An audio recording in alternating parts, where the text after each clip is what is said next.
खुशामदीद, आदाब आप सबको हमारी तरफ से। और आप इस वक्त खास कार्यक्रम और खास प्रोग्राम हमारा देखते हैं, गुलिस्तान न्यूज़ पॉलिटिकल सर्वे 2024। और आज दूसरा अहम तरीन पड़ाव हमारे सामने होगा। आपको याद होगा कि गुलिस्तान न्यूज़ हर साल और हर वक्त कुछ ना कुछ सर्वेज आपके सामने रखता है, मुख्तलिफ मौज़ूआत पर सर्वेज लेकर आते हैं। लेकिन अब की बार जो ये पॉलिटिकल सर्वे है, ये इसलिए बड़ा इंपॉर्टेंट है। 2019 के बाद जम्मू कश्मीर की साबिका रियासत दो हिस्सों में तकसीम हुई, हदबंदी का मामला सामने आया और असेंबली की निशस्तें बढ़ी हैं। अगरचे लद्दाख का इलाका कट गया, वो अलहदा यूनियन टेरिटरी बनी, लेकिन उसके बावजूद भी जम्मू कश्मीर की सियासत में गर्माहट बराबर नजर आई। और आहिस्ता आहिस्ता करके 10 साल के वक्फे के बाद एक बार फिर जम्मू कश्मीर के अंदर असेंबली के इंतखाबात होने वाले हैं। और इस ज़िमन में तमाम तर तैयारियां आहिस्ता आहिस्ता करके इख्तिताम पजीर होने जा रही हैं। और बहुत जल्द दिल्ली से इस बात का ऐलान किया जाएगा कि क्या हरियाणा के साथ ही जम्मू कश्मीर के अंदर असेंबली का बिगुल बजाया जाए या असेंबली का बिगुल जम्मू कश्मीर के अंदर अलहदा तौर बजाया जाए। हमारे ज़राए के मुताबिक 22 से 23 अगस्त के दरमियान असेंबली के हवाले से एक हतमी ऐलान और वाजिया बयान जो है वो इलेक्शन कमीशन ऑफ इंडिया की तरफ से सामने रखा जाएगा, क्योंकि इलेक्शन कमीशन ऑफ इंडिया ने ज़राए ब्लॉग की अगर खबरों को सही माने तो ये बात काबिल जिक्र है कि इलेक्शन कमीशन ने गुज़श्ता दिनों सुराग रसा इदारों के कई जिम्मेदारों के साथ मीटिंग की, जिसमें जम्मू कश्मीर की मौजूदा सिक्योरिटी सिचुएशन को डिस्कस किया गया। और उस सिक्योरिटी डिस्कशन के दौरान इत्मीनान का इजहार किया गया है कि हालात पुरअमन है। और इस तरीके का फीडबैक और ग्रीन सिग्नल आने के बाद अब तवक्को यह की जा रही है कि एडिशनल डिप्लॉयमेंट जो जम्मू कश्मीर के अंदर असेंबली इंतखाबात कराने के लिए ज़रूरत है, उसकी मुंतकिली का सिलसिला शुरू होगा। और इब्तिदाई रिपोर्ट्स के मुताबिक 5 मरहलों में जम्मू कश्मीर के अंदर चुनाव हो सकते हैं।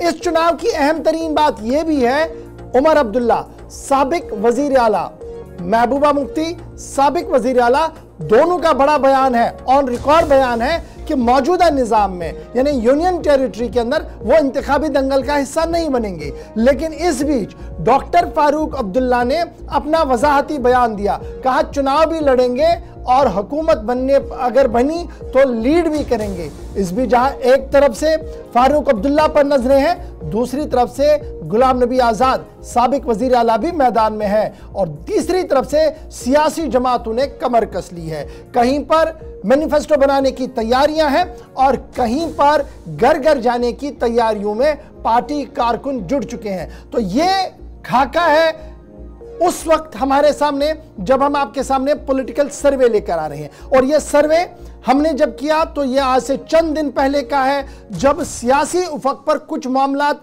बिगड़े नहीं थे, पार्टियां मजबूत नजर आ रही थी। लेकिन जो ही पार्टियों ने करवट ली तो सियासी सूरत हाल भी थोड़ी थोड़ी बदली, जो आज आपको इस सर्वे के अंदर भी नजर आएगा। तो सर्वे के अंदर क्या कुछ है, आज किस इलाके का सर्वे हम खोलने जा रहे हैं, तो याद रखिएगा नॉर्थ कश्मीर का दूसरा बड़ा जिला वो है जनाब बारामुल्ला।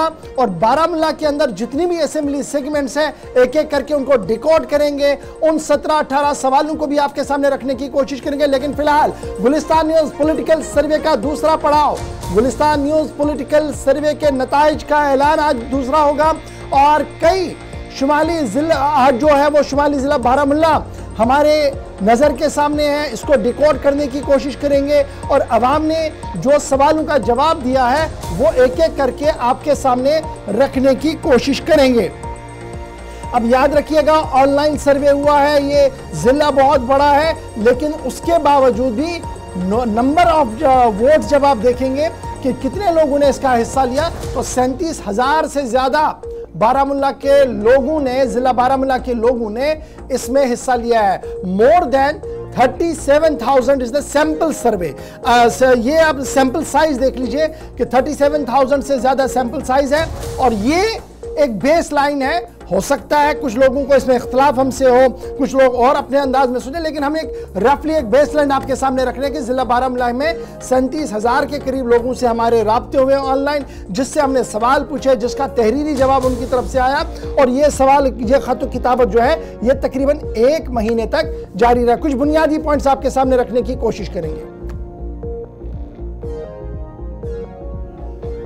चलिए जनाब, पहला सवाल जो था कि जिला बारामूला के अंदर जो पहला सवाल पूछा गया था कि कौन सी सियासी जमात ऐसी है जो बारामूला के अंदर लीड कर सकती है, तो ये भी याद रखिए। चलिए फटाफट से ये सामने आ रहा है कि असेंबली कॉन्स्टिट्यूंसी वाइज जब हम देखते हैं तो कुल मिलाकर 7 असेंबली निशस्तें यहां पर है बारामूला के अंदर, जिनमें सोपोर है, रफियाबाद है, उड़ी है, बारामूला है, गुलमर्ग है, वागूरा क्रीरी है और पट्टन है। ये वो हल्का इंतखाब है जिला बारामूला के जहां पर 37,000 लोगों ने हमारे सर्वे का हिस्सा बने। सोपोर, रफियाबाद, उड़ी, बारामूला, गुलमर्ग, टंगमर्ग, वागूरा क्रीरी। याद रखिएगा ये जिला बारामूला की वो 7 निशस्तें हैं। चलिए जनाब, अब ये जमातें जो हमने पूछा कि कौन कौन सी ऐसी हैं जो इलेक्शन में आपको सबसे ज्यादा नजर आएंगी, तो कुछ इस तरीके का ग्राफ आया कि अवामी इत्तेहाद पार्टी, जिनका लोकसभा के अंदर इस वक्त मेंबर पार्लियामेंट है इंजीनियर रशीद, वो भी मैदान में होगी नॉर्थ के बारामूला जिले के अंदर।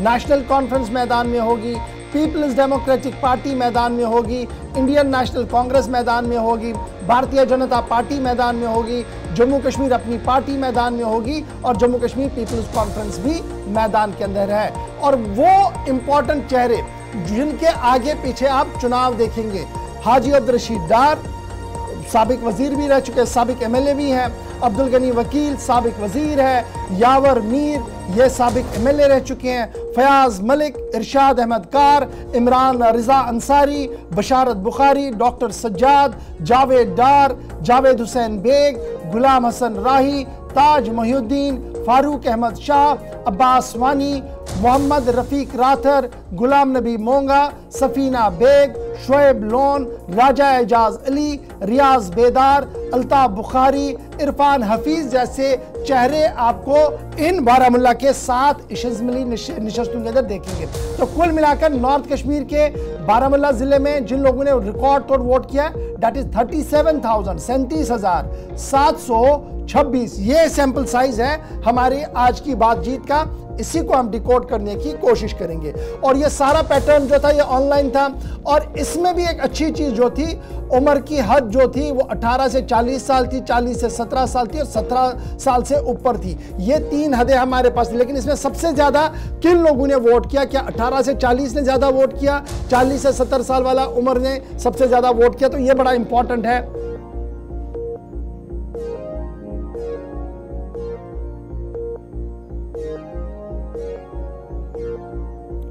इसका जवाब चलाओ। ये आ गया जी इसका पैटर्न ऑफ वोटिंग में। 18 से 40 साल की उम्र में जो सबसे ज्यादा लोग हैं 76%, यानी यंग जनरेशन जो आपका है 18 to 40, इसने ऑनलाइन में हमारी वोटिंग का हिस्सा लिया है। 40 से 70 वाला 21.9 और 70 साल से ऊपर जो थे वो 0.2%, बहुत कम है। यानी कुल मिलाकर इस वोटिंग में जिन नौजवानों ने हिस्सा लिया, जिन बुजुर्गों ने हिस्सा लिया, उनकी उम्र की हद है 18 से 40 साल के दरमियान। सबसे ज्यादा 76% वोट इन्हीं हद की उम्र में लोगों ने किया है।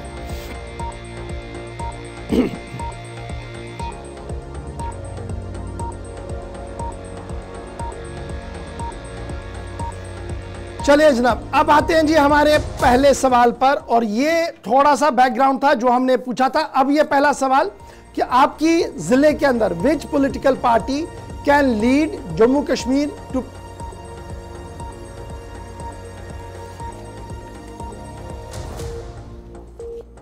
ये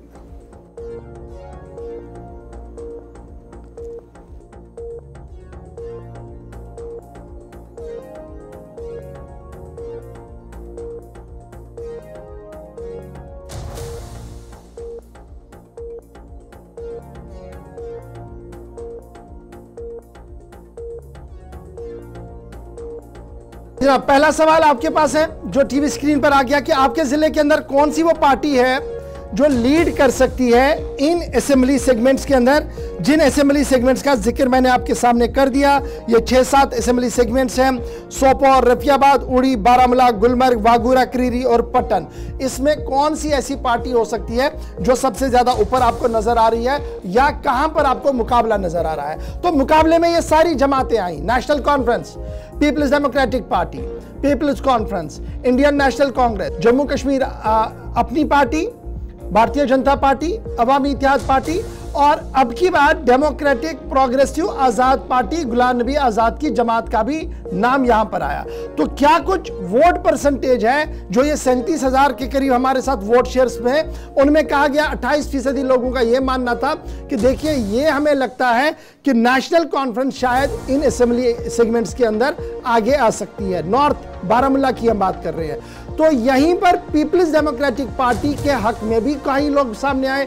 तो ये हक जो थी, ये जो राय थी, ये तकरीबन 20% लोगों की थी कि 20% लोगों का मानना था कि मजबूती के साथ पीडीपी भी उभर कर सामने आ सकती है। यानी रीजनल 2 बड़ी पार्टियां जिन्होंने जम्मू कश्मीर के अंदर इंतखाबाई दंगल का हिस्सा बने हैं, पार्टियां बनाई हैं, चुनाव लड़े हैं, तो ये 2 पार्टियों का हवाला है। पीपल्स कॉन्फ्रेंस का मानना है कि पीपल्स कॉन्फ्रेंस के बारे में 12% लोगों का मानना है कि शायद ये भी बड़ी मजबूती के साथ इस डिस्ट्रिक्ट में उभर कर सामने आ सकती है।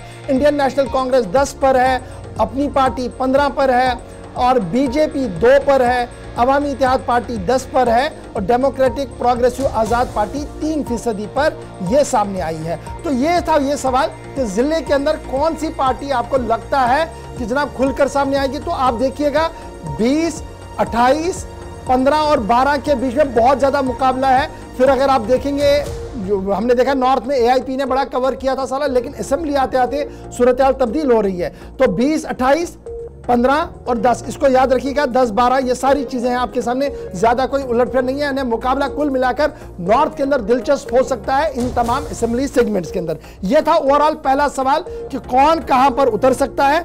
28, 20, 15, 12, 10, 2, 10 और 3 ये आपके सामने टीवी चैनल पर सवाल आ गया है। इसके बाद एक और सवाल आपके सामने रखते हैं जी, जो बड़ा इंपॉर्टेंट है कि क्या आप रिवायती तौर पर सियासतदानों को देखना चाहते हैं? क्या आप do you prefer the young faces कि वो आए, या ट्रेडिशनल पॉलिटिक्स जो आज तक सियासत करते आ रहे हैं वो लीडर्स आपको रिप्रेजेंट करिए आपकी कॉन्स्टिट्यूएंसी? यानी रिवायती सियासतदान हो या चेहरे बदलने चाहिए, नए चेहरे होने चाहिए या ट्रेडिशनल चेहरे होने चाहिए, 2 ही ऑप्शन था इसमें। तो इसमें बड़ी दिलचस्पी के साथ नौजवानों ने कहा कि ठीक है जी, पार्टियां अपनी जगह, हमने एक सवाल का जवाब आपको दिया, लेकिन यहां पर एक मेजर चेंज है। 66.7 लोगों का मानना कि चेहरे बदल कर आनी चाहिए, पार्टियां, चेहरे चेंज होने चाहिए, जबकि 33% ये लोगों का मानना है कि ट्रेडिशनल पॉलिटिशियंस जो ऑलरेडी यहां पर है उनको भी हम जगह दे सकते हैं। तो ये भी याद रखिएगा, नए चेहरे भी होने चाहिए। पार्टियां कौन कहां पर आ सकती हैं वो मैंने आपके सामने रख दिया। फटाफट से आपको अपने मेहमानों के पास से मिलवाते हैं और उसके बाद एक एक सवाल भी इनसे लेंगे, सवाल का रिएक्शन भी लेंगे, और फिर एक एक करके कॉन्स्टिट्यूएंसी वाइज वो रिजल्ट भी खोल देंगे जो जानना आपके लिए इंतहाई जरूरी है। क्योंकि आज गुलिस्तान पॉलिटिकल सर्वे के अंदर हम बात कर रहे हैं किसकी?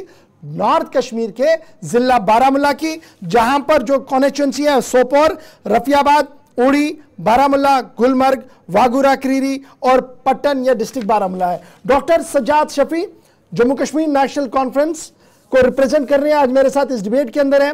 आसिफ लोन साहब जम्मू कश्मीर पीपल्स कॉन्फ्रेंस को रिप्रेजेंट करेंगे। मोहम्मद रफीक राथिर साहब पीपल्स डेमोक्रेटिक पार्टी के तर्जुमान है, मेरे साथ रिप्रेजेंट करेंगे। और मारूफ कलमकार और मारूफ आवाज के माहिर करामत कयूम साहब सीनियर सहाफ़ी हैं, हमारे साथ ज्वाइन कर चुके हैं जिला बारामूला से। बहुत बहुत शुक्रिया आप चारों का, डॉक्टर शफी साहब, आसिफ लोन साहब, रफीक राथिर साहब और करामत कयूम साहब, आपका ज्वाइन करने के लिए।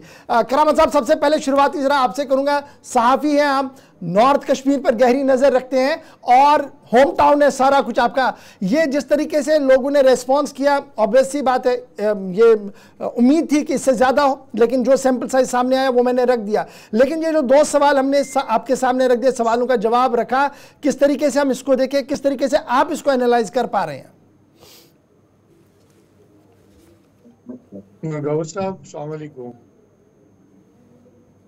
गौर साहब, ये जो सर्वे में लगभग 33 से 37% लोगों ने हिस्सा लिया है, इसमें ज्यादातर यूथ की तादाद है।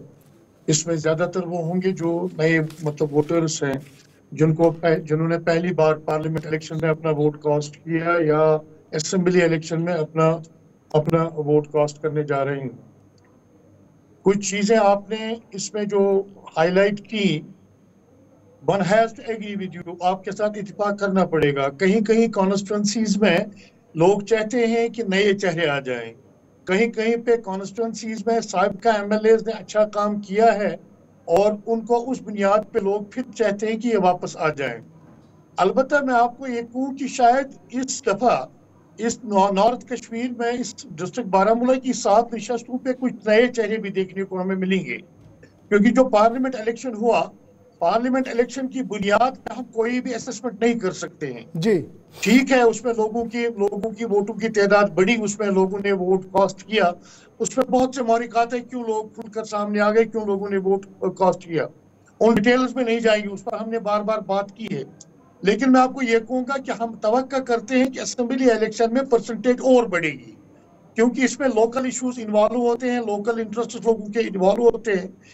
इस दफा जो ये असेंबली इलेक्शन होने जा रहा है, शायद क्या मालूम कि पॉलिटिकल पार्टीज इस हद तक एग्रेसिव होंगी कि वो पॉलिटिकल एजेंडा ही शायद स्पेस ले पाएगा इन इलेक्शंस में। लेकिन देखने में आया है आज तक असेंबली इलेक्शन में लोकल इश्यूज को ज्यादा प्रायोरिटी मिलती है, ज्यादा लोग इन्वॉल्व हो जाते हैं लोकल इश्यूज पे। आपने जिन कॉन्स्टिट्यूंसी की बात की, अपेरेंटली जब हम 7 कॉन्स्टिट्यूंसी को देखते हैं तो लगता है कि नेशनल कॉन्फ्रेंस का मैक्सिमम सीटों पे मतलब ऑन ग्राउंड जब हम देखते हैं, एक ऑर्गेनाइजेशनल इंफ्रास्ट्रक्चर भी है, लोग भी हैं उनके पास, उनमें से कुछ कॉन्स्टिट्यूंसीज में अच्छी परफॉर्मेंस भी रही है। तो लगता है कि नेशनल कॉन्फ्रेंस का overall, I agree with you, ये जो 5-6 सीटें आपने गिनाई, शायद इसमें नेशनल कॉन्फ्रेंस का एज रहेगा। लेकिन देखना यह है, एक नया एलिमेंट जो आया पार्लियामेंट इलेक्शन में, अगर उसका पार्टी स्ट्रक्चर कहीं पर भी नहीं था, अगर उसके पार्टी के लीडर कहीं भी इन 7 कॉन्स्टिट्यूंसी में प्रोमिनेंट नहीं थे, लेकिन उन्होंने लीड ले ली, चाहे वो इमोशनल वोट था, चाहे वो रिजल्टमेंट वोट था, क्या था, लेकिन एक स्पेस एक उन्होंने फील्ड में बनाई। देखना यह है कि वो किस हद तक इरोजन कर पाते हैं। बिल्कुल। अलबत्ता मैं आपको ये कहूंगा, जब हम ग्राउंड सिचुएशन को देखते हैं, ग्राउंड सिचुएशन पे यहाँ पर 2-3 जमातें एग्जिस्ट करती हैं। एक तो रहा नेशनल कॉन्फ्रेंस, वो तो एक पुरानी जमात है। पीडीपी एग्जिस्ट करती है ऑन ग्राउंड। कुछ कॉन्स्टिट्यूंसीज में अपनी पार्टी भी एग्जिस्ट करती है। 1-2 कॉन्स्टिट्यूंसीज में कांग्रेस भी मतलब एग्जिस्ट करती है। गुलाम नबी आजाद का एक है यहाँ पर, शायद वो शायद बारामूला से लड़े हैं। बारामूला में उनकी एक फिर अच्छी खासी रिप्रेजेंटेटिव, अच्छा मुकाबला होगा बारामूला कॉन्स्टिट्यूंसी पर। बारामूला में फिर तिकोनी मुकाबला होगा, नेशनल कॉन्फ्रेंस का होगा, अपनी पार्टी का होगा, और फिर शायद आजाद साहब की पार्टी का होगा। ठीक है जी, मैं करावत साहब दोबारा आपके पास भी आऊंगा। जरा हमारे पास और भी गेस्ट हैं। आसिफ लोन साहब, फैक्टर हमने देखा लोकसभा के अंदर नौजवान था जो खुलकर बाहर आया, वोट किया। हमने जो पॉलिटिकल सर्वे शुरू किया नॉर्थ कुपवारा में भी हमने देखा कि नौजवानों ने खुलकर हमारे साथ बात की, सर्वे में जवाब दिया और काफ़ी मुतमईन होकर तमाम सवालों के जवाब दिए। जब हम बारामूला आए, सिचुएशन सेम रही कि नौजवान खुलकर सामने आ रहा है। क्या हम ये बता रहे हैं कि बदलते माहौल के साथ बदल रही है सोच, और ये सोच पॉलिटिकल पार्टीज को भी सोचने पर मजबूर कर रही है कि रिवायत से हटकर हमने अब की बार सियासत करनी है?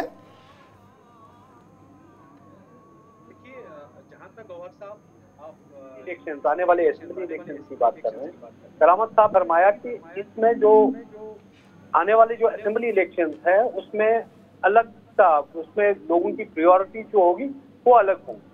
तो इसमें आप ये नहीं देख सकते कि कोई रिवायती पुरानी पार्टियां हैं तो उन्हीं वही आगे सबकत हासिल करेगी, जैसे आप नेशनल कॉन्फ्रेंस, पीपल्स कॉन्फ्रेंस या अपनी जो ये कांग्रेस है या पीडीपी है, ये जरूरी नहीं है। क्योंकि जो आपने देखा, ये आपके सर्वे के 8.7% शायद आप दिखा रहे थे कि उन्होंने कहा कि हम जी यहाँ पे वो रिवायती सियासतदानों को पसंद नहीं करते, हम चाहते हैं कि यहाँ पे नए फेस आ जाए। इसका मतलब ये है कि पार्टियों से हट के लोग चेहरों को वोट देंगे, यानी कि जो लोगों को लगेगा, चाहे वो किसी भी पार्टी का हो, लोगों को लगेगा कि नहीं ये हमारे काम कर सकता है, हमारे जो इश्यूज है उनको एड्रेस कर सकता है, तो वो लोग सामने आ जाएंगे। तो इनमें मुझे नहीं लगता पार्टियों का ज्यादा अमल दखल रहेगा। अगर पार्टियों के हिसाब से देखा जाए तो जब आप पार्लियामेंट इलेक्शन की बात करते हैं तो वहां पे तो रिवायती पार्टियां जो थी, तो एक इंजीनियर साहब सामने आके सारी हवा अपने साथ ले गए, तो वो कुछ मुझे नहीं लगता कि असेंबली में होगा। ठीक है आसिम, मैं दोबारा आपके पास आऊँ। डॉक्टर सजाद शफी साहब, नौजवान जिस तरीके से इलेक्शन में आ रहा है और खुलकर ये कह रहा है कि जनाब रिवायती सियासतदानों को थोड़ा आराम दे दीजिए, नए चेहरे ले, नई पार्टियां नहीं नए चेहरे लाइए, क्या ये खुशाइंद कदम हम माने सियासत का एक नया आगाज जम्मू कश्मीर के अंदर है?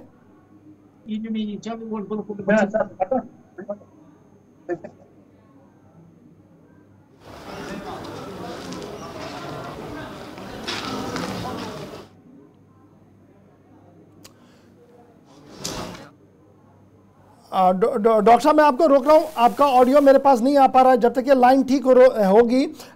रफीक राथिर साहब, बड़ा इंपॉर्टेंट है जी, मैं कल कुपवारा डिस्कस कर रहा था तो इतना एंथुसिज्म पार्टी के अंदर मुझे नहीं दिखा। वहां कुपवारा के अंदर कुछ बेल्ट्स जहां पर उम्मीद थी कि शायद बहुत ज्यादा बेटर परफॉर्म होगा, लेकिन यहां इब्तिदाई तौर पर मुकाबला काफी टक्कर का दिख रहा है। क्या मैं ये मानूं रिवाइवल मोड में आई पार्टी लोकसभा के बाद? नंबर 1। और नंबर 2, ये जो टर्म आ रही है कि नौजवान इसमें हिस्सा ले रहा है, हमारे सर्वे में नौजवान वहां वोट भी कर रहा है और तब्दीली के साथ उसकी उम्मीद है, किस तरीके से देख रहे हैं आप इसको रफीक राथिर साहब?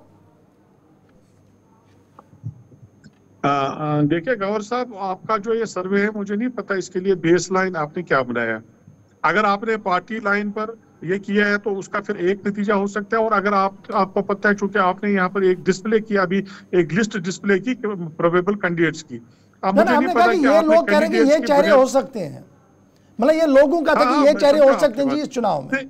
हाँ, मेरे कहने का मकसद यह है कि आपने चेहरों की बुनियाद पर इस सर्वे को अंजाम दिया है या पार्टी की बुनियाद पर? तो न चेहरों की बुनियाद पर न पार्टी की बुनियाद पर। हमने ओवरऑल 16 सवाल पूछे हैं, जिसमें यह भी एक सवाल था कि कौन सा चेहरा हो सकता है जिसके आसपास चुनाव लड़ा जा सकता है। ठीक है। मेरे लिए हौसला अफजा बात यह है कि पहले आपने एक बहुत बड़ा परसेंटेज, मेरे ख्याल में 70s में एक परसेंटेज दिखाया आपने, जो 40 साल की उम्र तक जो नौजवान है वो इसमें हिस्सा ले रहे हैं। तो मेरे लिए हौसला अफजा बात यह है कि 20% वोट का शेयर आपने पीपल्स डेमोक्रेटिक पार्टी को दिखाया है, और जो आपने टॉप पर रखी है पार्टी उसके लिए 28% है। तो मेरे लिए हौसला अफजा है। जहां तक रिवाइवल का ताल्लुक है तो आपको पता है नेशनल कॉन्फ्रेंस में पीपल्स डेमोक्रेटिक पार्टी का नॉर्थ कश्मीर में बहुत बड़ा नुकसान हुआ। शायद ही कोई कॉन्स्टिट्यूंसी ऐसी होगी जहां का टॉप लीडर पार्टी छोड़कर ना गया हो या उनको निकाला ना गया हो एक साजिश के तहत, एक मंसूबा के तहत। लेकिन उसके बाद जो नौजवान क़यादत नारद में आ गया और उन्होंने सारे नारद को संभाला, और ये जो नतीजा आज आप दिखा रही है उन्हीं की काविशों का नतीजा है। मुझे पूरी उम्मीद है कि आने वाले इलेक्शन में आप देखेंगे, चूंकि असेंबली इलेक्शन अभी करामत साहब भी फरमा रहे थे और हमारे आसिफ साहब भी कह रहे थे, चूंकि असेंबली इलेक्शन में ये लोकलाइज्ड इलेक्शन होता है, इसमें लोकल इश्यूज होते हैं। और मैं बार बार कहता हूँ इसमें कैंडिडेट्स का अपना भी एक दायरा असर होता है, उनके चाहने वाले, उनके दोस्त, उनके बरादरी के लोगों ने, बाकी चीजें लोग, ये सारी चीजें मैटर करती है, थोड़ा थोड़ा ही लेकिन ये मैटर करती है। तो मैं आपको बड़े वसूख से कहना चाहूंगा बिल्कुल एंटायरली डिफरेंट होगा असेंबली इलेक्शन का। किसी भी सूरत में आप मुआवजा ना करें पार्लियामेंट्री इलेक्शन के साथ। मैं आपको एक वाक़ा सुनाऊंगा। 2014 में पार्लियामेंट की 3 सीटें पीपल्स डेमोक्रेटिक पार्टी ने ली और हमने 42 कॉन्स्टिट्यूंसीज में लीड ली। उसके बाद जब इलेक्शन हो गया असेंबली का तो मेरे ख्याल में 25 या 26 सीटें हमने ले ली। तो ये इस बुनियाद पर अगर आप ये अगर इस बुनियाद पर ये सर्वे बनाएंगे कि चूंकि पार्लियामेंट्री इलेक्शन में किसी तंजीम ने 20-25 या 30 सीटों पर सर्वे नहीं ना, उसमें लोगों ने भी एक सवाल हमने पूछा था लोगों से, अपना व्यू पॉइंट रख रहा हूँ। अब देखिए जिस पार्टी ने 18 कॉन्स्टिट्यूंसीज में से 15 पर बढ़त हासिल की है उसको आज 10% वोट हासिल हो रहे हैं आपकी सर्वे के मुताबिक। तो आपके सर्वे ने ही उसको नेगेट किया है। जो बात मैं कह रहा हूँ उसको आपकी सर्वे ने ही नेगेट किया, उस असर को जो असर लोग दिखाना चाहते हैं। ठीक है जी, ठीक है रफीक राथिर साहब, मैं डॉक्टर शफी के पास जाना चाहता लेकिन हमारा अभी राब्ता नहीं हो पा रहा है। थोड़ी देर में मैं आऊंगा उधर, फटाफट से कुछ सर्वे खोल देते हैं जी और कुछ सवाल खोल लेते हैं, उसके बाद डॉक्टर शफी के पास चलेंगे और उनका भी रिएक्शन जो है वो वहां से लेंगे। लेंगे। अब जरा कॉन्स्टिट्यूंसी वाइज चलते हैं, एक एक कॉन्स्टिट्यूंसी के हवाले से आपको बताते हैं, क्योंकि वक्त मेरे पास बड़ा कम रहता है, गुफ्तगू भी करनी है और आपका रिएक्शन भी लेना है। तो चलिए जनाब, बारामूला की पहली कॉन्स्टिट्यूंसी का रिजल्ट खोलते हैं और ये बारामूला ही है। विच party strong in Baramulla assembly constituency. अब हल्का इंतखाब बारामूला के अंदर किस पार्टी को सबकत हासिल हो सकती है, फटाफट से रिजल्ट्स आपके सामने आ रहे हैं जी। National conference, peoples democratic party, Congress, Awami Ittehad party, Apni party, BJP, PC और डीएपी। तो यहां पर आपको नजर आ रहा है कि 25 नेशनल कॉन्फ्रेंस के हक में 25% वोट्स हैं इस हमारे सर्वे के हिसाब से, और पीडीपी बिल्कुल पास में है, 20% वोट्स में बारामूला के अंदर माना जाए। कांग्रेस 4 पर है, एआईपी 8 पर है, अपनी पार्टी 10 पर है, बीजेपी के लिए कुछ भी यहां पर दिख नहीं रहा है। पीसी के लिए एक अच्छी राहत की खबर है, 20 है, यानी पीडीपी और पीसी एक ही लाइन में है। उसके बाद डीपीएपी, जो अभी थोड़ी देर पहले करामत साहब भी बता रहे थे, तो कहीं ना कहीं करामत साहब ने जहां की ओर इशारा किया था वो यहां पर दिख रहा है इस सर्वे की रिपोर्ट के अंदर भी, कि शायद उसका असर कहीं ना कहीं वोटर्स के दिमाग में है बारामूला असेंबली हल्के इंतखाब के हवाले से, और शायद वो सवाल का जवाब आया है। तो अपने गेस्ट पे चलते हैं जी फटाफट से। डॉक्टर शफी साहब, अगर मेरी आवाज आप तक आती है, आ रही हो, तो जरा आपका अपना ओपनिंग रिमार्क्स भी हो, और ये जो पहली कॉन्स्टिट्यूंसी हमने बता दी आज जिला बारामूला की, और बारामूला कॉन्स्टिट्यूंसी बता दी, किस तरीके का आपका रिस्पॉन्स है और कैसे आप इस रिजल्ट को देख रहे हैं? देखिए, पहली बात है गवर्नर साहब के लोग जानते हैं, लोग आया हैं इस चीज़ से कि ये जम्मू कश्मीर नेशनल कॉन्फ्रेंस वो वाहिद जमात है जिसने हमेशा जम्मू और कश्मीर की आवाम के लिए, उनके तशख़्ख़ुस के लिए, नौजवानों की अनएम्प्लॉयमेंट की अगर बात की जाए, जब जब नेशनल कॉन्फ्रेंस हुकूमत में आई है तो अनएम्प्लॉयमेंट में काफ़ी फ़र्क पड़ा है, और जो अनएम्प्लॉयमेंट को दूर करने का सहरा अगर जाता है इतने सालों में, वो सिर्फ नेशनल कॉन्फ्रेंस को जाता है। खा वो आरईटी स्कीम हो, रैब खेल हो, रैब ज़राअत हो, डेली वेजर्स हो, इन सब को अगर इन चीज़ों को अगर देखा है तो नेशनल कॉन्फ्रेंस ने देखा है।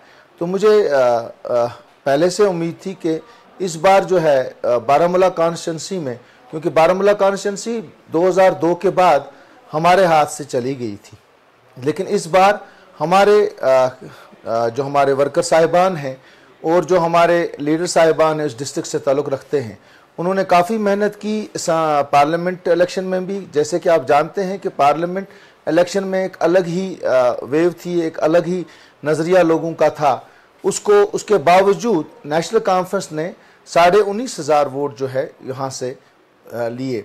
तो उससे आया होता है कि आने वाले टाइम में, जो आपने भी ये सर्वे किया है, तो इससे आया होता है कि इस बार बारामूला की आवाम ने आखिरकार 22 सालों के बाद ये मन बना लिया है कि वो नेशनल कॉन्फ्रेंस के उम्मीदवार को कामयाब करेंगे और यहाँ से नेशनल कॉन्फ्रेंस की ही ये सीट मिलेगी।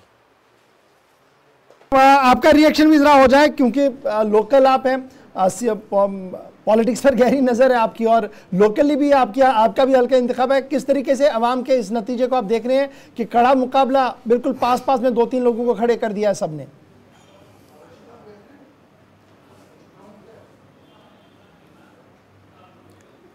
करामत साहब, क्या आप तक मेरी आवाज आ रही है?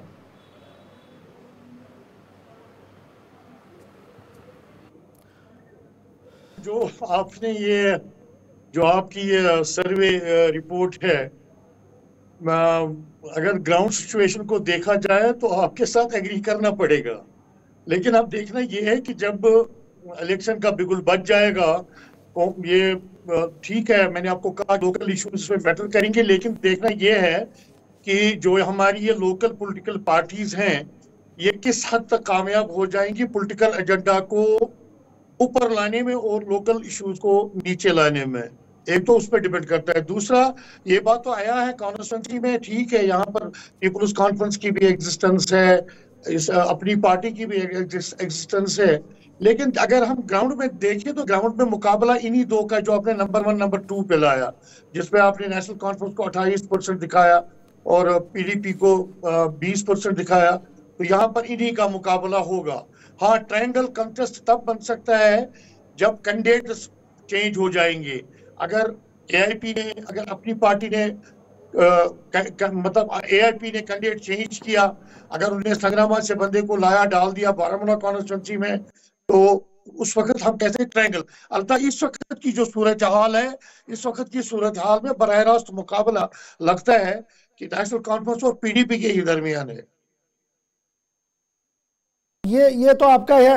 रफीक साहब, आप भी जरा रिएक्ट करें बारामूला हल्के इंतखाब के हवाले से, जो नताइज हमने रखे हैं, फिर आसिफ साहब के पास भी चलते हैं। जी रफीक साहब।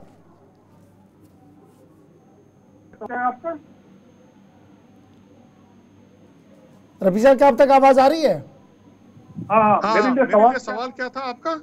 मैंने कहा ये जो हमने बारामूला वाला नतीजा सामने रखा, रफीक रातिर साहब, इस पर जरा आपकी एक रिएक्शन हो ही जाए, फिर जरा आगे बढ़ते हैं और एक दो कॉन्स्टिट्यूएंसीज का और रिजल्ट भी सामने रखते हैं। नहीं देखिए, मैं ज्यादा ये स्टैटिस्टिक्स में तो बिलीव नहीं करता, लेकिन मैं एक बात आपको बताना चाहूंगा कि पीपल्स डेमोक्रेटिक पार्टी 2002 से इक्तिदार में रही है बारामूला में। उसके बाद मैंने जैसे पहले भी कहा कि पार्टी के कुछ लीडर्स थे, टाउनिंग लीडर्स थे, जिन्होंने पार्टी छोड़ी, जो पीपल्स डेमोक्रेटिक पार्टी को छोड़ के चले गए। लेकिन जो कैडर था वो मौजूद था, ग्राउंड पर मौजूद था, उन्होंने पार्टी को संभाला और सहारा दिया। और मैं आज इस पोजीशन में, मेरी पार्टी पीपल्स डेमोक्रेटिक पार्टी आज बारामूला में इस पोजीशन में है कि आपकी सर्वे ने हमें दूसरे नंबर पर रखा है। लेकिन मैं आपको बड़े वसूख से कहना चाहूंगा कि पीपल्स डेमोक्रेटिक पार्टी का ग्राफ बहुत ज्यादा ऊपर है, बहुत ज्यादा ऊपर है बारामूला कॉन्स्टिट्यूंसी में, और इसको किसी भी सूरत में ना आप स्क्रीन कर सकते हैं, ना अंडर एस्टिमेट कर सकते हैं। जहां तक हमारे सज्जाद साहब का ताल्लुक है, जो अभी अपनी कॉन्फ्रेंस पार्टी के गिनवा रहे थे कि उन्होंने कितनी स्कीमें लाई, मैं उनकी याद दहानी के लिए कहूं कि राहबरी खेल स्कीम पीपल्स डेमोक्रेटिक पार्टी ने शुरू की, राहबरी जंगलात ये जो स्कीम थी वो पीपल्स डेमोक्रेटिक पार्टी ने शुरू की, ये जो FAT फलायाम, ये जो आपके ये जो FAT के लोग तकरीबन 800-900 लोग थे, वो पीपल्स डेमोक्रेटिक पार्टी के रूल में कंफर्म हो गए। तो अगर मैं गिनवाने यहाँ बैठूं तो फिर आपको हिसाब करना पड़ेगा। पीपल्स डेमोक्रेटिक पार्टी के रूल में जम्मू कश्मीर के सारी रियासत में एक खुशहाली आई, चारों तरफ से रोड खुले, खुशहाली का दौर शुरू हुआ, बिजनेस हुआ, पड़ोसी मुल्क के साथ मैं समझ सकता हूँ, सियासत है, जवाब आपने दिया है। आसिफ लोन साहब, आप जरा अपना रिएक्ट करिए कि नेशनल कॉन्फ्रेंस ने जिस तरीके से ओपनिंग रिमार्क्स दिए कि जनाब बहुत देर तक हम बाहर थे, अब आए, कम बैक किया है, क्योंकि नेशनल कॉन्फ्रेंस एक ट्रेडिशनल पार्टी है, ग्राउंड बेस्ड पार्टी है। करामत साहब भी कह रहे हैं कि जनाब पार्टी स्ट्रक्चर उनका है, और जिस तरीके से राथिर साहब ने कहा कि जनाब काम हमने किया है, प्रोग्रेस रिपोर्ट हमारे हाथ में भी है, सवालात भी है, जवाब भी है, लेकिन उम्मीद है कि अब की बार बहुत बेहतर नताइज सामने आएंगे। तो किस तरीके से इन दोनों पार्टियों को आप देख पा रहे हैं, और पीपल्स कॉन्फ्रेंस खुद को कहां पर देख पा रही है? आसिफ लोन साहब। PDP, उससे पहले मैं इस सवाल पे आता हूं कि क्योंकि हमारे जो करामत साहब है, ये बिल्कुल मोहतरम है हमारे, तो अच्छे खासे सीनियर जर्नलिस्ट है।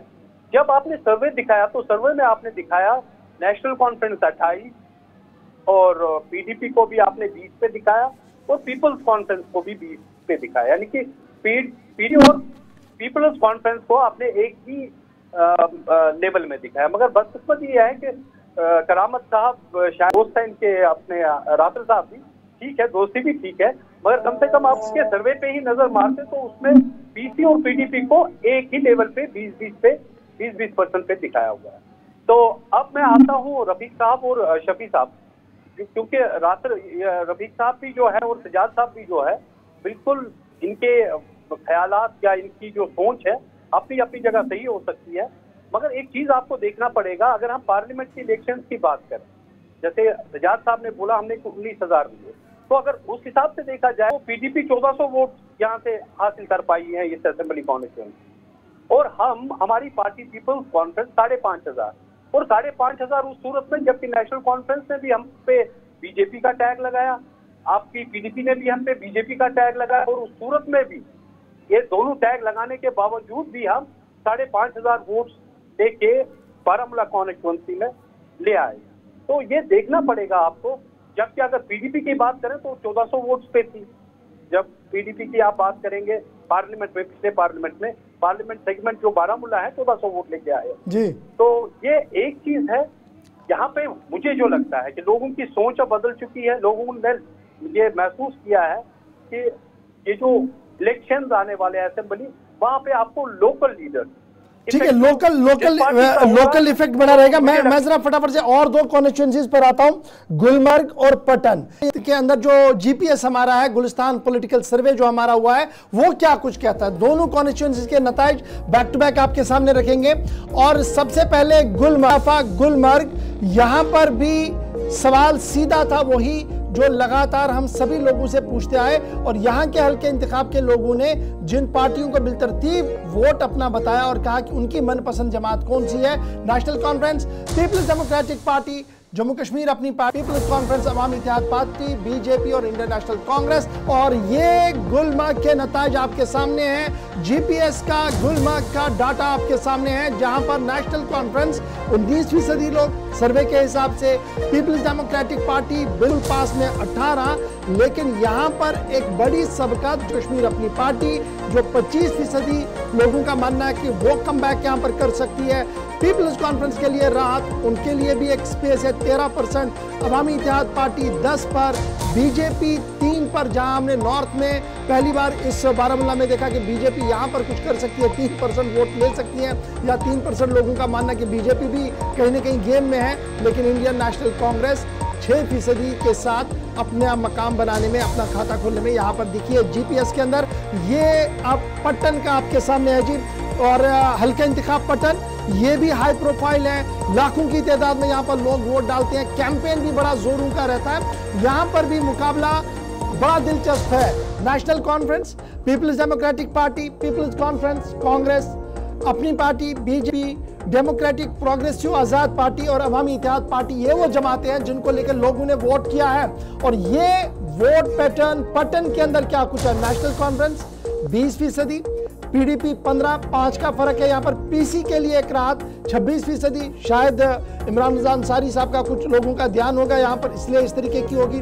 कांग्रेस 7, अपनी पार्टी 13, बीजेपी 3, डीएपी 7, 6% पर यहाँ पर दिख रहा है। तो ये दो बड़ी अहम कॉन्स्टिट्यूएंसियां हैं जी, गुलमर्ग और पटन, जो मैंने आपके सामने रखी है, और दोनों के नताइज क्या कुछ कह रहे हैं, और ये आपके सामने। इसके बाद फटाफट से रफियाबाद, तीसरी कॉन्स्टिट्यूएंसी रफियाबाद है, नॉर्थ कश्मीर बारामूला की रफियाबाद कॉन्स्टिट्यूएंसी, तीसरी हाई प्रोफाइल कॉन्स्टिट्यूएंसी। यहां पर भी अदर्स भी आए हैं, पीसी आया है, बीजेपी अपनी, कांग्रेस, एआईपी, पीडीपी और एनसी। तो यहां पर क्या तरतीब बनती है, वोटर्स ने किस तरीके से हमारे सर्वे में अपनी बात रखी है, किस पार्टी को वो कहां पर देख रहे हैं, तो वो नताइज आपके सामने है। नेशनल कॉन्फ्रेंस 25 के आसपास, 25% पर लोगों का मानना है इस सर्वे के हिसाब से कि शायद वो रफियाबाद में कम बैक कर सकते हैं। पीडीपी के लिए इस सर्वे के अंदर जो है वो बात रखी गई है कि तकरीबन पीडीपी का 12%, और अवामी इत्तेहाद पार्टी 13 पर, कांग्रेस 7 पर, अपनी पार्टी 30 पर, बीजेपी 2 पर, पीसी 10 पर और अदर्स 1 पर। बैक टू बैक 3 कॉन्स्टिट्यूएंसी के नताइज मैंने आपके सामने रख दिए हैं जी, ये बड़ा इंपॉर्टेंट है। पटन हमने आपके सामने रख दिया है,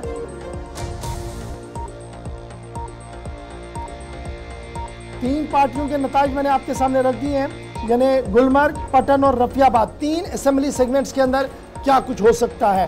डॉक्टर शफी साहब, 3 और उससे पहले हमने बारामूला का भी जिक्र किया, आपका पहला रिएक्शन। अब कुल मिलाकर बारामूला, गुलमर्ग, पटन और रफियाबाद 4 असेंबली कॉन्स्टिट्यूएंसीज का जीपीएस सर्वे हमारे टीवी पर आ चुका है, सबके सामने आ चुका है। नेशनल कॉन्फ्रेंस इस सर्वे को अब कैसे देख रही है, क्योंकि ऑलमोस्ट 4 असेंबली सेगमेंट्स के सर्वे रिपोर्ट सामने है।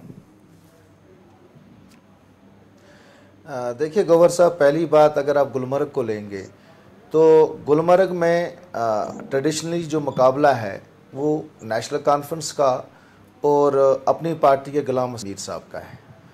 और अगर आप पिछले पार्लियामेंट इलेक्शन में भी जाएंगे तो इन सब पार्टियों ने पीसी के कैंडिडेट सपोर्ट किया था। तो ये लोग तीसरे नंबर पे 4 पार्टियां, अपनी पार्टी, पीसी और बीजेपी, ये सब पार्टियां मिलके जो है ये तीसरे नंबर पे रहे थे। तो उस हिसाब से जो है जो एआईपी का वोट पड़ा था वो एक इमोशनल वोट था, वो आप जानते हैं जी। तो उसके बावजूद नेशनल कॉन्फ्रेंस वहाँ पे दूसरे नंबर पे थी।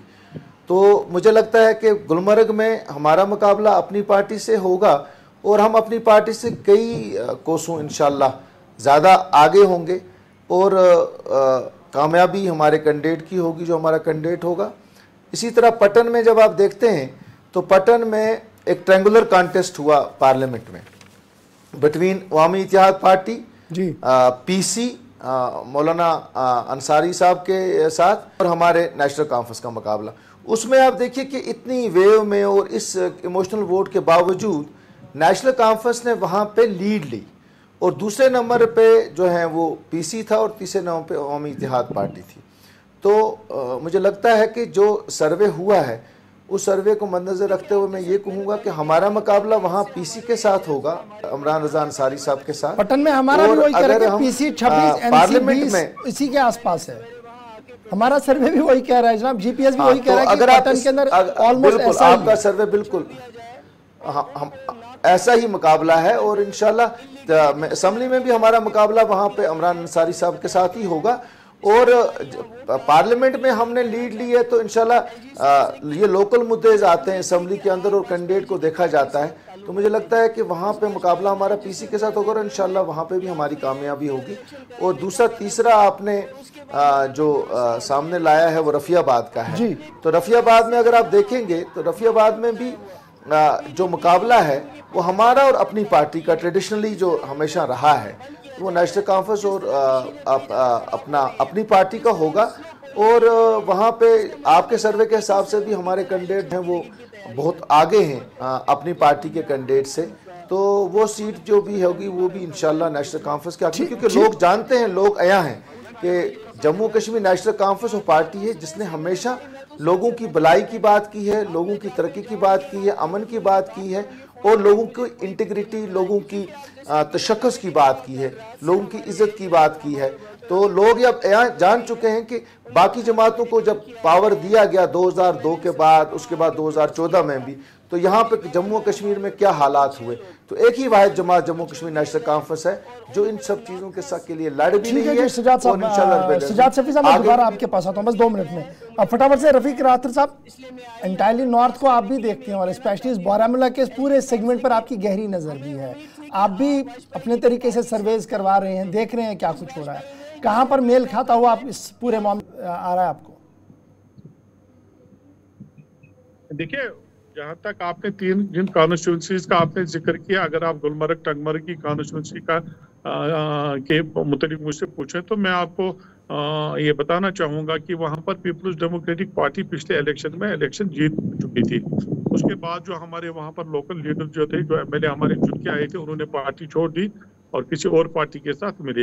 लेकिन उसके बाद जो हमारे इस वक्त के कैंडिडेट हैं जिनका डिक्लेयर भी हुआ, परसों जो लिस्ट आई थी 14 की, उनमें उनका नाम भी शबीर अहमद मीर साहब, उनको हमने नॉमिनेट किया है ऐसे गुलमर्ग कॉन्स्टिट्यूंसी से। तो आप उम्मीद रखें जब वो उन्होंने इंडिपेंडेंट इलेक्शन लड़ा था तो 12-13 हज़ार वोट उन्होंने बेसिक इंडिपेंडेंट कैंडिडेट हासिल किए थे। उसके बाद वो पीपल्स डेमोक्रेटिक पार्टी में आए। मुझे पूरी उम्मीद है कि इस बार हमारा ग्राफ वहां पर बहुत ऊंचा होगा, बहुत ज्यादा होगा। जहां अगर आप, मैं फिर बताऊंगा आपको, आप पीपल्स डेमोक्रेटिक पार्टी की जो परफॉर्मेंस नॉर्थ में पार्लियामेंट में रही, तो उसको आप उसको बेस ना बनाए। ना, वो तो बेस ही नहीं है, यहाँ पर तो हर असेंबली सेगमेंट में चेंज हो रहा है।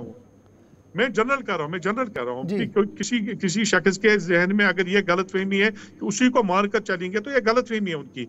मैं आपको बताना चाहूँ, हर जगह जहां जहां हमारा कैडर मौजूद है, जहां जहां हमारे लीडर मौजूद है, रिवाइवल मोड में हैं।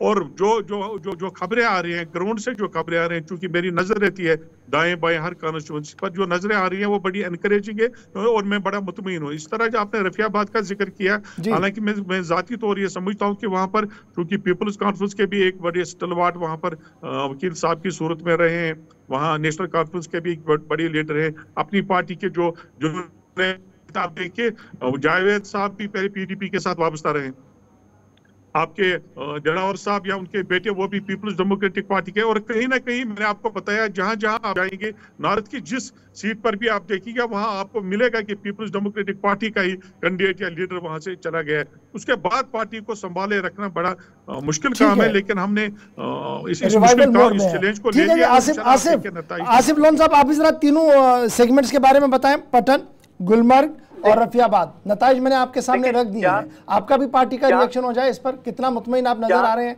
क्या आपको भी कोई सवाल है इस पूरे मामले पर?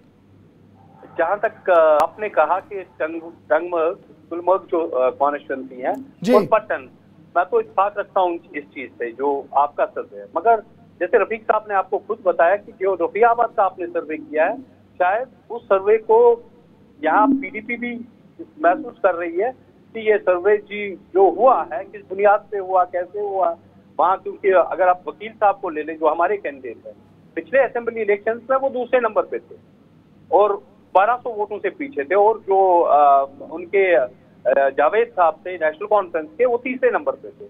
तो अगर इस चीज को आप ये बना के चलेंगे तो मुझे नहीं लगता कि आपका जो सर्वे करना, मैं तो उस चीज को बना के नहीं चला हूं। अगर मैं इस सर्वे को देखूं तो पीसी तो तीसरे नंबर पर है। फिर मैं तो सिर्फ मैंने किसी को बेस ही नहीं बनाया ना, हमने ओपन क्वेश्चन पूछे थे, लोगों ने जो जवाब दिया वो मैंने आपके सामने रख दिया कंपाइल करके कि ना लोग क्या कह रहे हैं इस पूरे मामले में। तभी मैंने पूछा कि इतना पसीना बहाने के बावजूद भी क्या सही तरीके से अभी तक कैंपेन प्रोसेस नहीं चल पाया है पीसी का इन इलाकों के अंदर?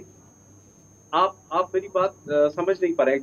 जब आप ये देखेंगे, जब इस टाइम की सूरत हाल आप देखेंगे, अगर हमने पार्लियामेंट का बनाया होता तो, क्योंकि पार्लियामेंट में जब आप देखेंगे तो पीडीपी तो 24-25 हजार वोट पे थी टोटल, और हम 1,75,000 वोट पे थे, 2.25 लाख। मगर 20% आपने पीडीपी को दिया, 10% या 12% हमें दिया, हमें कोई ऐतराज नहीं किया, हम ठीक है, हो सकता है। मगर जब आप, मैं पर्टिकुलरली आपको रफियाबाद की बात करता हूँ, रफियाबाद में आपने कैसे ये सर्वे किया है कि एक ऐसा लीडर जो लोगों के साथ जुड़ा हुआ है और उसको आप किसी खाते में ही नहीं ला रहे हैं, तो वो मुझे थोड़ा सा डाउटफुल लगा। ना आपका ऑब्जेक्शन सराखों पर हमारे, आप ऑब्जेक्ट कर सकते हैं, आपके अपना ओपिनियन है, हमारा अपना ओपिनियन है। करामत साहब फटाफट से आप भी जरा रिएक्ट करेंगे। करामत साहब, पटन, गुलमर्ग और रफियाबाद 3 हसास कॉन्स्टिट्यूंसियों के नताइज सामने हैं। गौर साहब, अगर गुलमर्ग से शुरू करें, एक जगह पर जो आपकी मैंने ये सर्वे देखी तो ये एक हिसाब से तो लगता है ठीक है अपेरेंटली जो हम देख रहे हैं ग्राउंड पे, लेकिन आपको एक चीज ध्यान में रखनी पड़ेगी, गुलमर्ग में ट्रायंगल कॉन्टेस्ट होगा जी। ट्रायंगल कॉन्टेस्ट में अपनी पार्टी नेशनल कॉन्फ्रेंस और पीडीपी के दरमियान वहां मुकाबला और कड़ा मुकाबला होगा। बिल्कुल, हमारे पास भी कड़ा मुकाबला है, अपनी पार्टी 25, एनसी 19, पीडीपी 18, ट्रायंगुलर मुकाबला हमारे नतीजे में भी है।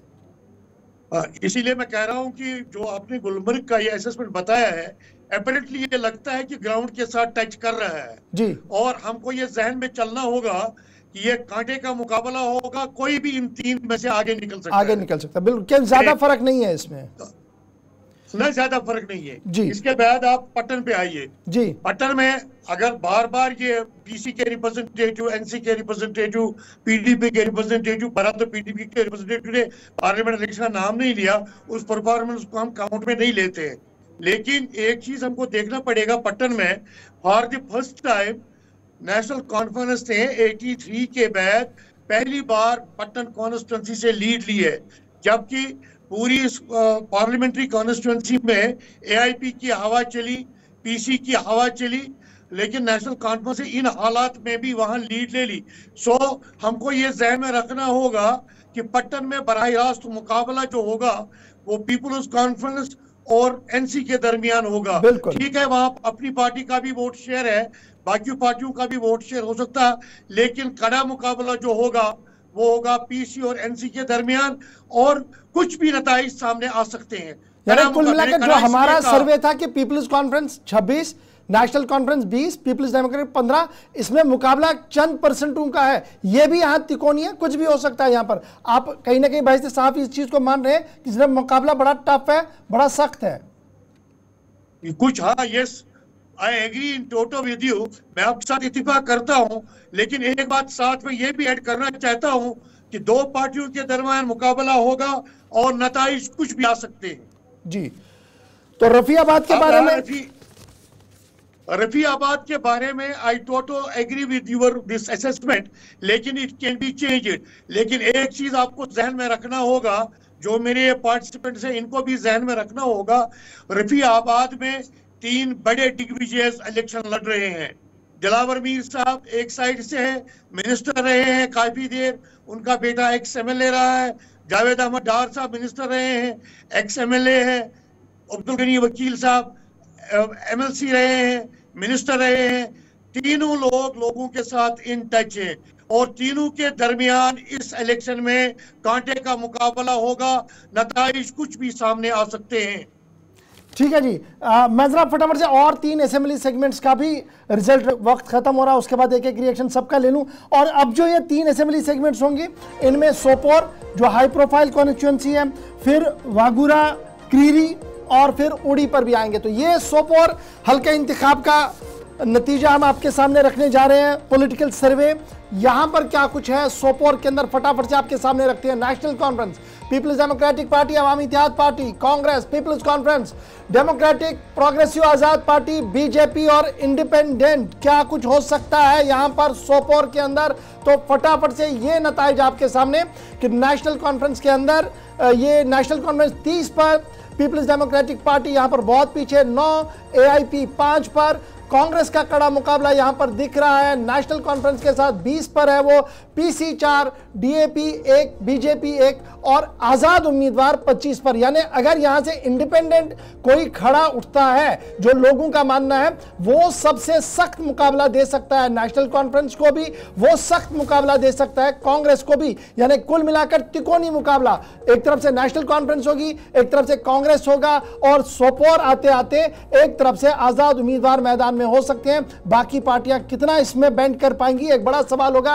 एप्पल टाउन सोपोर जहां कल तक बाइकॉट होता था, असेंबली के इलेक्शन में बहुत कम वोटिंग होती थी, लेकिन लोकसभा इलेक्शंस के अंदर हवा बदली है, हालात बदले हैं और हमारे 18 सवालों का जवाब कुछ इस तरीके का आया। उसके बाद वागुरा, क्रीरी, बड़ी इंपॉर्टेंट कॉन्स्टिट्यूएंसी है, नई कॉन्स्टिट्यूएंसी हदबंदी के बाद बनी है वागुरा, क्रीरी। और यहां पर भी पार्टियों की फहरिस्त आपके सामने, national conference, PDP, Congress, Apni party, BJP, DAP और एआईपी।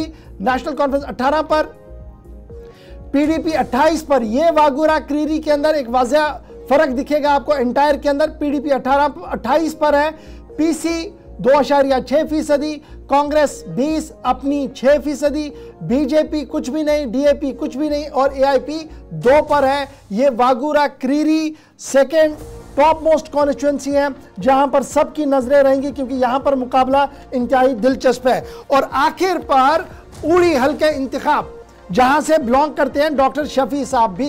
इंतखाब उड़ी की कहानी भी कुछ दिलचस्प है और नताइज भी काफी ज्यादा दिलचस्प है। उड़ी के अंदर क्या कुछ अवाम ने फैसला सुनाया हमारे गुलिस्तान पॉलिटिकल सर्वे के अंदर। नेशनल कॉन्फ्रेंस के लिए यहां पर 35, पीपल्स डेमोक्रेटिक पार्टी के लिए 5, पीसी के लिए 25, एआईपी 3, अपनी party 13, BJP 2, democratic progressive Azad party 30। यानी कुल मिलाकर यहां पर जो मुकाबला है वो नेशनल कॉन्फ्रेंस का मुकाबला होगा डेमोक्रेटिक आजाद पार्टी के साथ, और तीसरे नंबर पर पीसी होगी, फिर आगे अपनी पार्टी होगी और दीगर पार्टियां बिलतरतीब यहां पर दिखेंगी। तो ये उड़ी का नक्शा होगा हमारे पॉलिटिकल सर्वे के मुताबिक, जो अभी तक लोगों का मन है। अब सियासत में हवा बदलने में ज्यादा देर नहीं लगती है, हवा और सोच बहुत ज्यादा जल्दी बदलती है, लेकिन परसों तक, आज से 4 दिन पहले तक हवा किस तरीके की उड़ी की थी वो आपके सामने है। डॉक्टर शफी साहब फटाफट से सबसे पहले उड़ी पर रिएक्ट करें और उसके बाद ये जो कुल मिलाकर ये जो कॉन्स्टिट्यूएंसी का खाका हमने खींचा, लास्ट कमेंट आपका इस पूरे मामले पर। देखिए गवर साहब, सबसे पहले उड़ी की बात आपने की है, तो आपके सर्वे के मुताबिक जो आपने किया है, इसमें जो आपने दिखाया है, तो इसमें कोई शक नहीं है कि हमारा मुकाबला जो है डेमोक्रेटिक आज़ाद पार्टी के कैंडिडेट के साथ ही होगा, क्योंकि ट्रेडिशनली पिछले 4 इलेक्शंस में हमारा मुकाबला उन्हीं के साथ हुआ है। अब पहले वो कांग्रेस में थे, अब वो डेमोक्रेटिक आज़ाद पार्टी में हैं, और लोग आया हैं, लोग जानते हैं कौन ग्राउंड पे है, कौन ग्राउंड पे मौजूद है, खा वो कोरोना हो, खा वो उससे पहले की बात है या उसके बाद की बात है। इस वक्त भी ग्राउंड पे जो है वो नेशनल कॉन्फ्रेंस का वर्कर मौजूद है, नेशनल कॉन्फ्रेंस के लोग मौजूद हैं। तो आपके सर्वे के हिसाब से जो आपने दिया हुआ है, तो अलबत्ता जो तीसरी नंबर पर आपने पीसी को दिया है, मैं इस पे थोड़ा सा आपसे मुतफिक नहीं हूँ। पीसी टोटली अभी नई पार्टी है। पार्लियामेंट इलेक्शन में 4 बड़ी जमातें इकट्ठे हुई थी, पीसी, अपनी, बीजेपी और पहाड़ी फ्रंट राजा एजाज की। इन चारों ने मिलके 8000 वोट लिए थे। तो अब आप खुद सोच सकते हैं कि इसमें से 8000 वोटों में से किसके कितने वोट हैं। तो मुझे लगता है कि तीसरे नंबर पे मुकाबला जो होगा, अल्ताफ बुखारी साहब ने ऐलान किया है, तो मुझे लगता है कि तीसरे नंबर पे जो हमारा मुकाबला है, तो कोई मुकाबला जो होगा वो अल्ताफ बुखारी साहब के साथ होगा, पीसी के साथ मुकाबला नहीं होगा। ठीक है जी। और बात करें संग्रामा की जी, तो सोपोर में जो आपने बोला है, देखिए सोपोर में एक ट्रेडिशनली ये सीट जो है ये हम पिछले कई सालों से हम नहीं जीते हैं, लेकिन अब लोग आया हैं, आप जान चुके हैं, आपके सर्वे के मुताबिक से भी आपने देखा है कि हमने भी काफ़ी चेंज अपने पूरे डिस्ट्रिक्ट बारामूला में, जैसे कि पहले आपने स्टार्ट में बोला कि न्यू फेसेस लाए हैं, ओल्ड और न्यू का मिक्स किया हुआ है, और हमने कोशिश की है कि हर उस कॉन्स्टिट्यूंसी में लोगों को उन फेसेस को दिखाया जाए जो लोगों को पसंद भी है, जो लोगों के काम भी करते हैं। तो उसके नतीजे में हमने देखा कि पहली मर्तबा इतने 22-24 सालों में पहली मर्तबा जो है हमने वहाँ से लीड ली। इस सैलाब में भी हमारे जो वोट हैं वो बढ़े हैं, और ट्रेडिशनली जो पुराने उम्मीदवार थे वहाँ से उस पॉकेट में बहुत कम वोट पड़ते थे और उन्हीं के इलाके में पड़ते थे। फिर उन्होंने डीएपी ज्वाइन की, फिर वापस कांग्रेस चले गए। तो लोग कहीं ना कहीं ये चीज़ें भी जानते हैं, सेम सिचुएशन संग्रामा की है, लोग जानते हैं कि आया राम गया राम लोग कर रहे हैं, पार्टियां चेंज कर रहे हैं, तो यूथ भी जानता है, अवाम भी जानती है। ऐसे लोगों को ओवरऑल जो है अवाम पसंद नहीं करेगी कि वो एक दिन एक पार्टी में होते हैं, दूसरे दिन दूसरी पार्टी। 4-4 सालों में 3-3, 4-4 पार्टियां लोगों ने बदली है। तो ये तो सियासत का हिसाब। ठीक है डॉक्टर साहब, मैं दोबारा आऊंगा आपके पास, चूंकि वक्त कम है। मैं जरा रफीक रातर साहब और सबसे एक कमेंट लूंगा। रातर साहब, अब कुल मिलाकर आप बताइए, हल्के का रिजल्ट आपके सामने, तमाम असेंबली है सेगमेंट्स का जो नॉर्थ के हैं, किस तरीके से आप देख पा रहे हैं? क्या कोई राहत है पीडीपी के लिए इन तमाम मामलात के अंदर? बिल्कुल मैंने कहा आपको कि मैं बड़ा मुतमईन हूँ। संग्रह जहां तक वागोरा क्रीडी का ताल्लुक है, आपने 28% दिखाया है। मैं बड़ा मुतमईन हूँ कि पीपल्स डेमोक्रेटिक पार्टी ये सीट ले रही है। जहां तक सोपोर का ताल्लुक है, और सोपोर में आपको पता है कि काफी काम किया है पिछले 2-3 साल से। हमारे जो वहां पर लीडर थे उन्होंने तो पार्टी छोड़ दी, की पार्टी में चले गए। जब इनकी पार्टी में चले जाते हैं लोग ना, फिर सब कुछ ठीक ठाक हो जाता है। अगर दूसरी पार्टी में जाए तो फिर आया राम गया राम की बोली ये बोलते हैं। एनीवे, वहां पर हाल ही में आपने देखा एक बहुत बड़े बिजनेसमैन है जिनका बड़ा ताल्लुक है, पब्लिक रेपो है, उन्होंने भी ज्वाइन किया पीपल्स डेमोक्रेटिक पार्टी को। तो मैं आपको यकीन दिलाना चाहूंगा, दोनों सीटें वागुरा क्रीडी और सोपोर इंशाल्लाह पीपल्स डेमोक्रेटिक पार्टी ले रही है। जहां तक उड़ी का ताल्लुक है, उड़ी में कमजोरियां हैं, मैं तस्लीम करता हूं, पार्टी रिवाइवल मोड में है, और अभी हमने वहां पर कैंडिडेट भी डिक्लेयर नहीं किया है। ये भी डिपेंड करेगा कि उड़ी में हमारा चेहरा कौन होगा आने वाले इंतखाब में, उसका भी उस पर असर पड़ेगा। सजाद साहब से मेरी यही गुजारिश है कि जब आप क्राइटेरिया मेंटेन करते हैं तो अपने लिए भी वही क्राइटेरिया मेंटेन करिए जो दूसरे लोगों के लिए क्राइटेरिया। जब आपकी पार्टी में लोग 10-10 पार्टियों को छोड़कर आ जाए, जिन लोगों ने ऐसी की तैसी कर दी, पार्टी की सत्यानाश कर दिया 10 साल 15-20 साल, उनको अपनी पार्टी में लाए तो सब कुछ ठीक ठाक है। अगर चलिए ये मुल्क की सतह पर यही चल रहा है, ये मुल्क की सतह पर हालात है। हमने ये कहा कि हम ये कहते हैं कि लोग आया है इन चीजों से कि भाई किन लोगों ने पिछले 4 साल में कितनी पार्टियां बदली हैं, लोग ये चीज जानते हैं। ठीक है जी, और लोगों को फैसला करना चाहिए। बिल्कुल, हम कब कहते हैं। आसिफ लोन साहब आप भी कमेंट करेंगे जल्दी से। आसिफ लोन साहब, पार्टी को 15-15 साल रहने के बाद अगर उन लोगों के साथ इंसाफ ना किया हो किसी पार्टी ने 15-15 साल रहने के बाद, तो उनको हक बनता है। अभी चुनाव होने हैं ना, बिल्कुल बचने दीजिए, बहुत सारे उम्मीदवार अभी भी होंगे, अभी बड़ी खबरें चल रही है मार्केट में। आसिफ जल्दी से जी कमेंट करें अपना। जी। जहाँ तक सजाद साहब का ताल्लुक है, मुझे लगता है कि उनको अपनी कॉन्स्टिट्यूंसी पे जो नजर है बहुत कम है, क्योंकि अगर ये देखें 2019 का इलेक्शन जो हुआ पार्लियामेंट इलेक्शन, तो हमने उस टाइम भी 8,500 वोट लिए। न हमारे साथ उस जेपी थी, न हमारे साथ अल्ताफ साहब थे, और न हमारे साथ वो जो ये गिनवा रहे हैं वो थे। तो आज 2000 जब हम 24 की बात करते हैं, इस इलेक्शन की बात करते हैं, इसमें भी पीपुल्स कॉन्फ्रेंस ने वही वोट हासिल किए जो उन्होंने उस टाइम 2019 में किए थे। यानी कि ये जो बीजेपी है, इनको भी पता है उनका वोट कितना है वहां उड़ी में, ये इनको भी पता है कि अल्ताफ साहब के वोट ये डाइवर्ट हो गए पीसी की तरफ कि नहीं, कि उससे नुकसान हो गया, ये भी बखूबी जानते हैं। मगर क्या करें, सियासी मजबूरी है, इनको लोगों के सामने बताना है कि ये जी 3 पार्टियां मिलके इन्होंने 8.5 सच्चाई तो ये भी था, वोट ट्रांसफर हुआ नहीं, मजबूरी नहीं है आसिफ साहब, मजबूरी नहीं है। आपने अलायंस किया अपनी पार्टी के साथ, बीजेपी के साथ, एक खुलेआम एक आईना है। लोगों ने, उन्होंने खुद बताया, अपनी पार्टी ने कहा कि हम पीसी को सपोर्ट कर रहे हैं, बीजेपी ने कहा हम इनको सपोर्ट कर रहे हैं, पहाड़ी फ्रंट ने कहा हम इनको सपोर्ट। अब मुझे नहीं पता कि उन्होंने आपको वोट दिए या नहीं दिए। नहीं आसिफ साहब, मुझे ये नहीं पता कि उन्होंने आपको वोट दिए कि नहीं दिए, बट वो यही कह रहे हैं कि अपनी पार्टी वाले कह रहे हैं ये वोट हमारे हैं, पीसी वाले कह रहे हैं ये वोट हमारे हैं। ठीक है जी, सजाद साहब ठीक है। आसिफ भाई सजाद साहब बस एक मिनट आसिफ भाई कंक्लूड करें जल्दी से। ये तो होता ही है, अलायंस होते हैं, फिर वोट पड़े ना पड़े दैट इज सेकेंडरी क्वेश्चन।